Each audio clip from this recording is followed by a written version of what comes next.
तो अगर आप शेयर बाज़ार में हैं तो शेयर बाज़ार का एक सबसे बहुत ही प्रसिद्ध शब्द है IPO. IPO means initial public offer.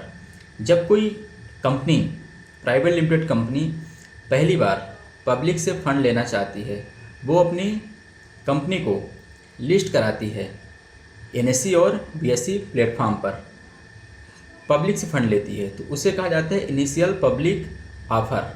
अब होता क्या है, उसमें रिटेलर ज़्यादातर फंस जाते हैं।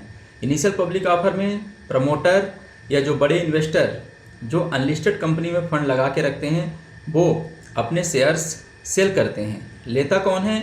इंस्टीट्यूशनल और रिटेलर्स, इसमें सभी का कोटा होता है। तो आईपीओ में बुराई आईपीओ लेने में नहीं है, परंतु पिछले कुछ सालों से और अभी भी जो आईपीओ आ रहे हैं वो बिल्कुल भी सही वैल्यूएशंस पे नहीं आ रहे हैं।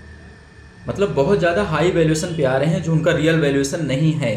और क्योंकि वो कंपनी लिस्टेड नहीं होती हैं, इसलिए उनके बहुत ज़्यादा डेटा हमारे पास होते नहीं हैं। तो मैं आपको समझाता हूँ एक्चुअली वहाँ पे होता क्या है। आईपीओ सीधी सीधे किस तरह से होता है, आप सिंपल भाषा में समझिए। जिस तरह से शादी के वक्त लड़के और लड़की वाली की फैमिलीज को एक दूसरे को दिखाने के लिए बहुत ज़्यादा लाइमलाइट किया जाता है, जो नहीं है वो भी दिखाया जाता है। असलियत कब पता चलती है? शादी होने के बाद लड़के और लड़की दोनों की फैमिली और लड़का और लड़की दोनों के जो गुण होते हैं वो एक दूसरे को पता चलते हैं।